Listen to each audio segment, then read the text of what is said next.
Infortuni mortali, 3 vittime in poche ore nel Veronese, un 37enne travolto da un muletto e un 42enne colpito da una lastra di cemento a Udine, un 54enne mestrino morto 6 giorni dopo essere stato schiacciato tra 2 camion, la rabbia dei sindacati. Respinto dalla Corte di Cassazione il ricorso della sorella del rapinatore ucciso del tabaccaio di Correzzola, Franco Birolo. A Vicenza, udienza preliminare del processo a carico di 32 venetisti accusati di predicare la disobbedienza fiscale davanti al Palazzo di Giustizia, manifestazioni di solidarietà nei confronti degli imputati. Ennesima giornata da incubo in tangenziale a Mestre dopo lo schianto mortale di martedì, nuovo tamponamento tra un camion e 6 vetture, nessuna vittima, maltraffico nel caos. Il Veneto assieme ad Umbria e Marche resta nel trittico delle regioni, benchmark della sanità nazionale, risultato reso oggi dalla conferenza delle regioni. Dalle serate di oggi fino a sabato nuova allerta temporale in Veneto, l'estate appena iniziata vede un break improvviso del caldo con l'arrivo di nubi fragi anche intensi.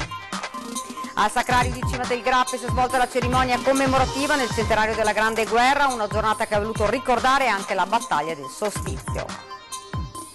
Buonasera, ben ritrovati, edizione regionale dei notiziari di Antenna 3 Nord-Est, lo avete dunque sentito dai titoli, è stata davvero una giornata terribile sul fronte degli infortuni mortali con 3 nuove croci venete, le ultime 2 nel pomeriggio a Minerva e nel Veronese, un romeno di 37 anni residente nel Rodigino era impegnato in un intervento di manutenzione al mangimificio Zanon quando è stato travolto e schiacciato da un muletto in fase di manovra nel piazzale. L'operaio è morto sul colpo. Quasi contemporaneamente all'ospedale di Udine è giunta la notizia della morte di una 54enne di Mestre, dipendente di una ditta di ristorazione, deceduta nel nosocomio 6 giorni dopo essere rimasta schiacciato fra 2 camion in una manovra nel mercato di Marano Lagunare. Una giornata che era iniziata già nel peggiore dei modi con un'altra tragedia nel Veronese dove un padre di famiglia aveva perso la vita schiacciato da una lastra di cemento di 30 quintali. Sentiamo. 42 anni, 2 figli piccoli, la moglie incinta del terzo bimbo. L'identikit della 34esima vittima del lavoro in Veneto in 6 mesi è purtroppo simile a tante altre croci che formano un cimitero impressionante. Nemmeno il tempo di riprendersi dalla rabbia per la morte del 46enne Umberto Simioni, precipitato da 7 metri 2 giorni fa a Resana, che la cronaca esige un terribile aggiornamento dei dati. La morte di Pasquale Misitano, residente a Villafranca di Verona, schiacciato da una lastra di cemento pesante 30 quintali a Poiano, alle porte di Verona. Il dramma poco prima delle 12. L'operaio lavorava per una ditta che opera in subappalto nel cantiere per la realizzazione della variante alla strada provinciale 6 dei Lessini. È rimasto schiacciato sotto una pesante sponda di cemento che a quanto sembra non era fissata bene ai ganci di sicurezza. Un istante terribile, purtroppo vani i soccorsi dei colleghi di lavoro disperati che con lui hanno sfiorato la morte e anche poi dei sanitari del SUAM 118 arrivati con l'elicottero di Verona Emergenza assieme ai vigili del fuoco. La ricostruzione del tragico incidente al vaglio degli agenti della polizia intervenuti con i carabinieri di Grezzana e i tecnici dello Spisal dell'US 9 Scaligera che dovranno accertare le eventuali inadempienze sulle norme previste nei cantieri edili. Ormai un bollettino di guerra come i sindacati avevano già sottolineato solo 2 giorni fa, poco dopo la tragedia di Resana nella Marca Trevigiana. Il numero diventa drammatico per le statistiche, il punto è che uno in più è sempre un dramma e non possiamo permetterlo, bisogna fermarsi. Le imprese devono ritornare a investire e ad alzare le attenzioni, bisogna assolutamente dare un segnale da tutti i punti di vista e purtroppo bisogna poi intervenire su tutti quegli ambiti in cui è complicato farlo e mi riferisco in particolare ai precari che lavorano 3 giorni da una parte, una settimana dall'altra, lì bisogna intervenire per fare in modo che quei lavoratori siano preparati ai rischi che corrono. In poco tempo l'eco del dramma di stamane è arrivata a Villafranca di Verona, gettando nella disperazione quella moglie che aspetta un terzo figlio dal marito che non tornerà più a casa. Respinto dalla Corte di Cassazione il ricorso della sorella del rapinatore ucciso dal tabaccaio di Correzzola, l'uomo ai nostri microfoni, incubo finito, sto valutando di chiedere i danni. L'udienza in Corte di Cassazione a Roma pone fine al calvario giudiziario di Franco Birolo, il tabaccaio di Civè di Correzzola che 6 anni fa sparò e uccise una delle 4 persone che si erano introdotte di notte nel suo negozio.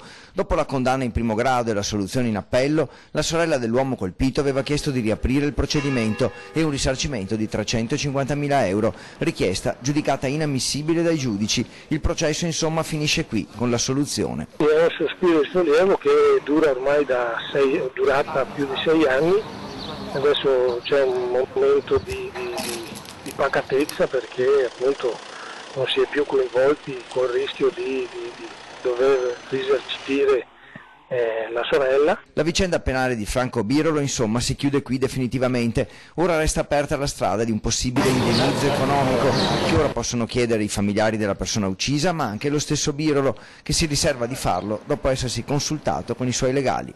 Lo sto valutando con l'avvocato, ma purtroppo spesso questi non hanno dei grandi beni, di grossi beni. Al contrario, durante l'interrogatorio dei primi giorni la pubblica accusa, il PM, ha chiesto a me che cosa avevo di proprietà.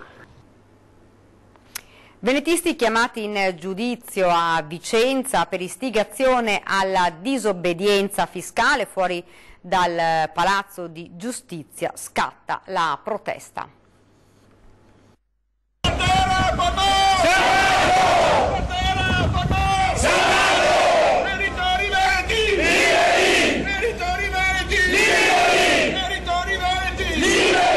Fuori il grido di battaglia dei venetisti è lanciato. Dentro in aula del Tribunale di Vicenza, blindatissimo dalle forze dell'ordine Digos, 32 attivisti sono chiamati a rispondere di un'accusa pesantissima: aver costituito un'associazione a delinquere con finalità di indurre alla violazione fiscale, oltre al mancato rispetto della legge del 1947 che punisce l'istigazione a ritardare o a non effettuare in toto il pagamento delle tasse, reato punito con una pena detentiva fino a 5 anni. Un'udienza preliminare dove si è proceduto all'appello degli imputati con i rispettivi legali. Non tutti peraltro si sono presentati, mentre altri hanno chiesto il rito abbreviato.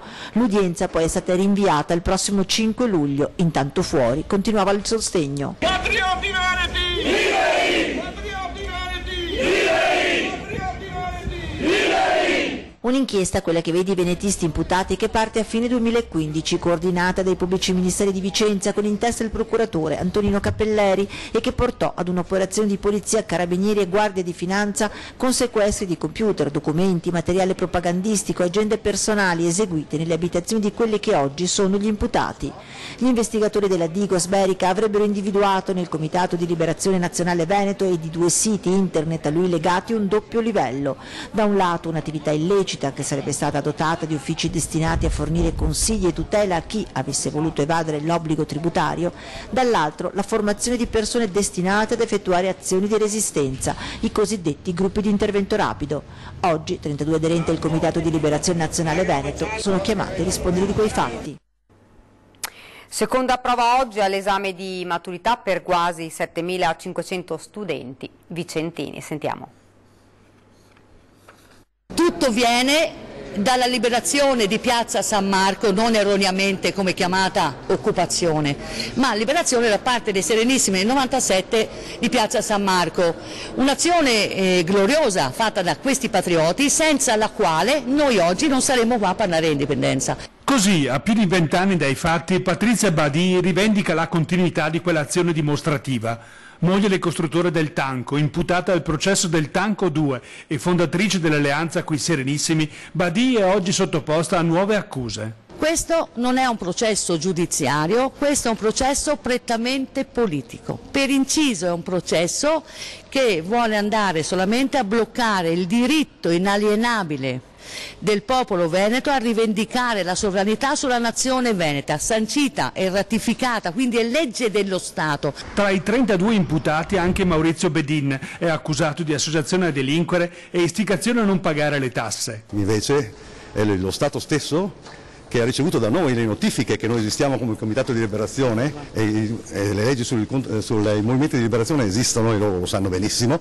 sentenza della Cassazione italiana oltretutto che ne comprova la validità, ci contestano di promuovere i diritti derivanti da queste leggi. Logico, gli effetti, una legge è fatta ed ha degli effetti, degli obblighi o delle osservazioni, cioè dei comportamenti da attuare. Lo Stato italiano non lo fa, dovrebbe promuovere, perché sul patto dell'881, che è legge dello Stato italiano, è obbligata a promuovere l'autodeterminazione dei popoli e non lo fa.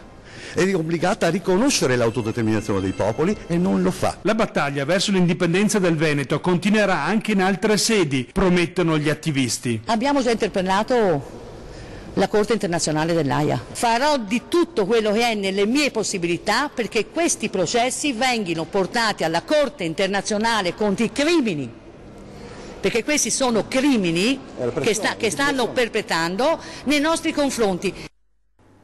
Queste ovviamente erano le interviste relative al processo ai venetisti. Ennesima giornata da incubo per gli utenti della tangenziale a causa di un incidente fortunatamente non grave che ha mandato letteralmente in tilt il traffico per diverse ore. Nello scontro sono rimasti coinvolti un tir e 6 auto.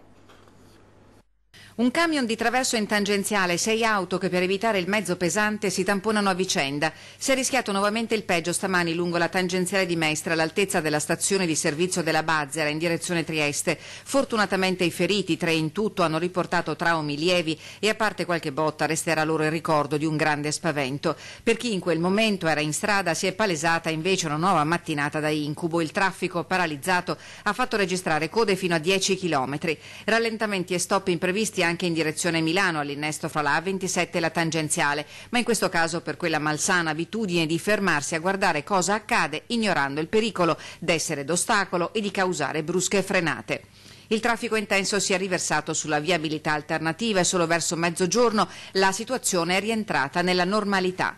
L'ennesimo incidente in tangenziale con un tir fra i mezzi coinvolti ha alzato il livello di attenzione in questo primo scampolo d'estate per le conseguenze gravi e le ripercussioni nefaste sul traffico. I dati elaborati da CAV per i primi 5 mesi dell'anno dicono che gli incidenti nelle tratte di competenza sono in aumento rispetto allo stesso periodo del 2017 e che fra i mezzi coinvolti vi sono sempre più spesso i camion. Su impulso del Ministero, la Polizia Stradale svolge costantemente campagne volte a controllare i mezzi pesanti. Il COA di Padova, spiega il suo dirigente, il vicequestore Antonio Addis, lo fa su lunghe tratte autostradali da Brescia sino a Venezia, con accertamenti sullo stato psicofisico dei conducenti in relazione all'assunzione di alcol e stupefacenti e per la verifica delle condizioni di guida. Noi speriamo che questo tipo di controlli quantomeno inducano i conducenti a una maggiore attenzione. Il fatto è che in molti dei casi degli incidenti che sono verificati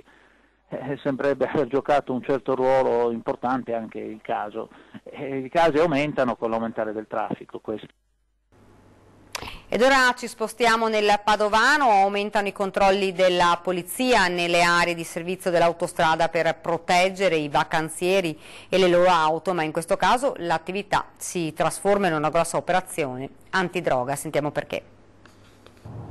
Quando hanno visto quell'auto ferma per interminabili minuti con il motore e l'aria condizionata accesi lungo la A4, nell'area di servizio Limenella, vicino a Padova Ovest, hanno deciso di intervenire. Al volante un giovane insospettabile milanese di 20 anni, mai un guaio con la giustizia, nel bagagliaio un borsone. Lui dice che dentro ci sono i vestiti, i poliziotti decidono di aprirlo e la sorpresa è grande, 11 sacchi di marijuana da 1 chilo ciascuno. C'erano questi servizi straordinari a tutela delle autovetture, delle auto in sosta, questo soggetto fermo, col motore acceso, aria condizionata, che è rimasto parecchio tempo fermo. Inizialmente pensavamo che attendesse qualcuno che uscisse dall'autogrill magari di corsa, invece poi non succedendo niente abbiamo deciso di controllarlo e abbiamo avuto la sorpresa nel bagagliaio. Grazie al navigatore dell'auto a noleggio e alcune chiavi trovate, gli investigatori arrivano ad un garage di Milano dove trovano altri 3 kg di marijuana e 25 di hashish, in totale quasi 40 kg di droga che sul mercato padovano potevano valere circa 300.000 euro. E nel garage a Milano abbiamo trovato, oltre tutto l'altro stupefacente, abbiamo trovato anche tutto il materiale per confezionare stazionamento, quindi anche centinaia di sacchetti identici a quelli in cui era custodito lo stupefacente qui a Padova, il materiale per termosaldare i sacchetti, i bilancini di precisione, c'era tutto il necessario per il perfetto spacciatore. Di certo il giovane stava aspettando qualcuno, forse l'acquirente che doveva poi rifornire le piazze padovane per l'estate, una nuova sfida per la città. Ed ancora cronaca, indagini della Guardia di Finanza, scoperta una falsa invalida. Una padovana sessantenne è stata denunciata per truffa all'INPS. La donna avrebbe finto per anni di essere invalida, ottenendo assegni per un totale di oltre 16.000 euro all'anno. A scoprire l'inganno sono stati gli uomini della Guardia di Finanza che hanno verificato le cartelle cliniche e poi seguito e filmato la donna per un lungo periodo, riuscendo alla fine a incastrarla. La sessantenne era riuscita a ottenere l'invalidità totale presentandosi alle visite mediche in carrozzina, ma le fiamme gialle hanno poi accertato che era perfettamente in grado di camminare durante la vita di tutti i giorni, salvo presentarsi in sedia a rotelle, alle visite e nei luoghi pubblici, come l'ufficio postale per il ritiro della pensione. Un agente della Guardia di Finanza si sarebbe anche finto infermiere per avvicinare la donna e avere ulteriori informazioni da lei. Ora anche l'INPS indagherà per calcolare le eventuali somme da restituire. Ed ora parliamo invece di maltempo. Il Veneto sarà interessato da condizioni di instabilità con precipitazioni a carattere di rovescio e temporale. Sulla base delle previsioni meteo, il Centro Funzionale Decentrato della Protezione Civile Regionale ha dichiarato lo stato di attenzione per possibili criticità idrogeologiche da oggi alla mezzanotte di sabato 30 giugno in tutti i bacini idrografici. Dal pomeriggio di oggi sono previste condizioni di instabilità associate al passaggio di un sistema frontale con rovesci e temporali che interesseranno dapprima le Dolomiti e successivamente si estenderanno alle Prealpi e dalla tarda serata a notte anche alla pianura. Saranno possibili fenomeni anche intensi, rovesci, grandinate e forti raffiche di vento, più probabili tra Prealpi e pianura tra la sera di giovedì e la mattina di venerdì. Possibili quantitativi di pioggia localmente consistenti in corrispondenza dei fenomeni più intensi e persistenti. Ed ora ci fermiamo per una piccola pausa pubblicitaria.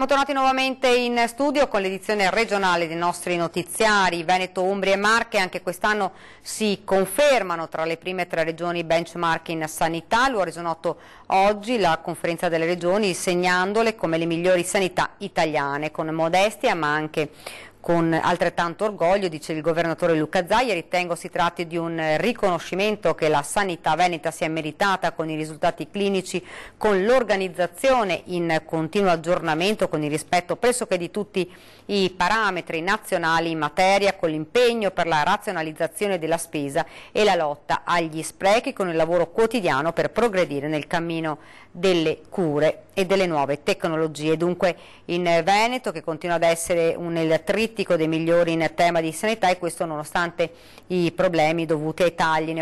Se ne è parlato ieri a 20:10 con il governatore Luca Zaia. Il vero tema è che noi abbiamo avuto tagli in continuazione in questi anni. Do solo un dato: la cifra libera per gestire la regione era 500 milioni di euro nel 2010, oggi la cifra libera per gestire la regione è 52 milioni di euro. Questo è quello che è accaduto in 8 anni. E noi tiriamo cinghia. Pensate che io ho fatto la scelta di non applicare tasse ai veneti? Per qualcuno potrà dire sì, Zaia dice queste cifre ma poteva applicare tasse.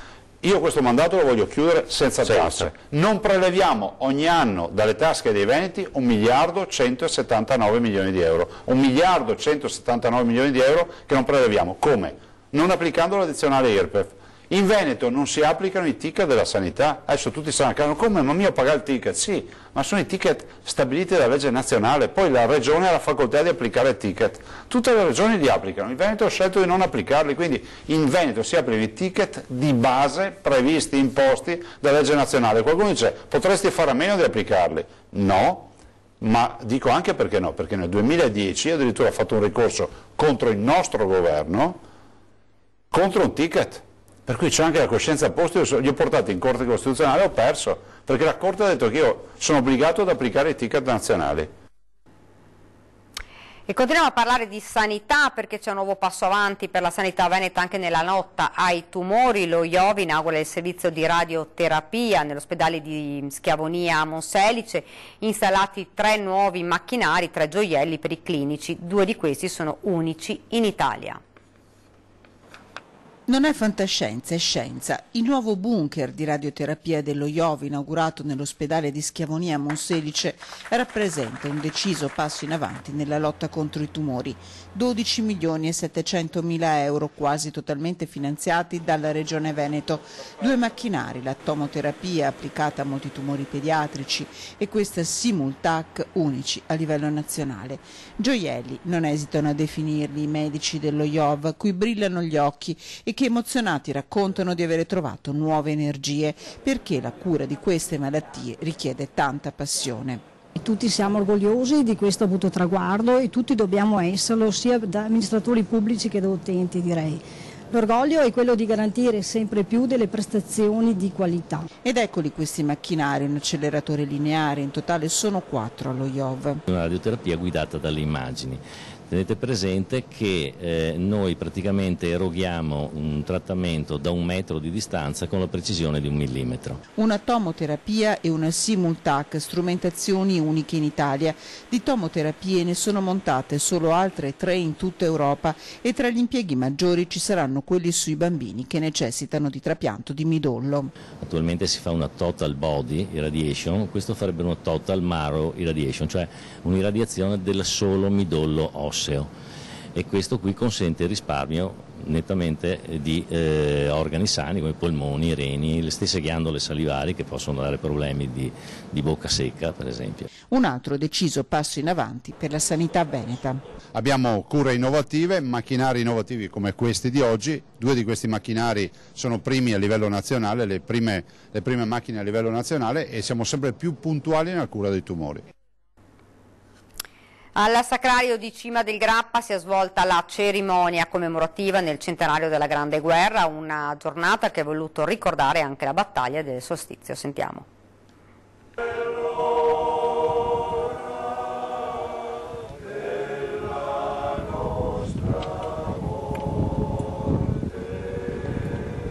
Alpini in prima fila, i sindaci tutti insieme con la fascia tricolore e poi le autorità civili e militari davanti al Sacrario di Cima Grappa per non dimenticare chi ha combattuto. Una cerimonia commemorativa nel centenario della Grande Guerra che si intreccia con il ricordo di un'altra battaglia sanguinosa, quella del solstizio d'estate, insieme per ricordare la tragedia che la Marca Trevigiana ha conosciuto nei mesi tra il 1917 e il 1918, in cui si è ritrovata divisa da uno dei fronti più cruenti della Prima Guerra Mondiale, la cui memoria è ancora viva nelle coscienze delle nostre genti.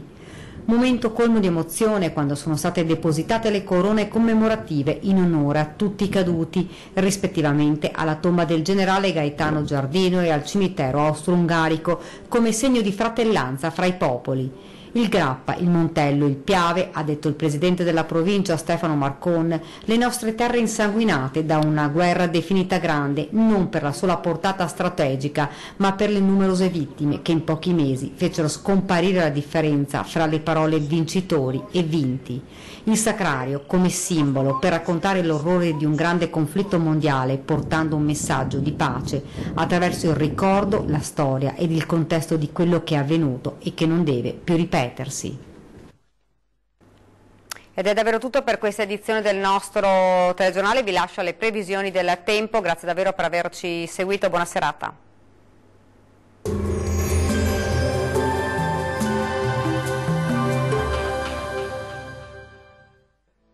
Ben ritrovati al meteo di Antenna 3. Peggiora il tempo sulle nostre regioni, ma vediamo il dettaglio di venerdì 22 giugno. Sul Veneto sarà spiccatamente instabile sin dal mattino, con molte nubi e piogge diffuse un po' su tutti i settori, qualche schiarita in più dal pomeriggio. Migliorerà decisamente col passare delle ore con fenomeni in cessazione entro la serata.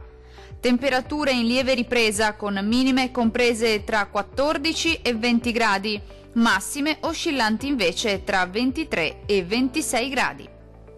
Situazione molto simile sul Friuli Venezia Giulia. Sin dal mattino e per tutto l'arco della giornata sarà molto instabile, con temporali piuttosto diffusi ovunque, localmente anche di moderata intensità.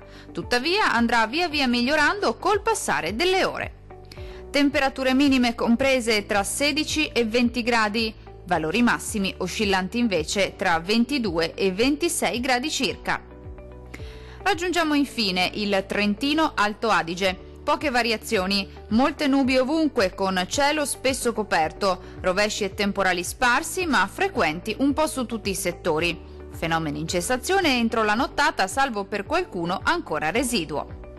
Temperature minime tra 17 e 18 gradi, valori massimi compresi invece tra 28 e 30 gradi. Dal meteo di Antenna 3 per ora è tutto, arrivederci al prossimo aggiornamento.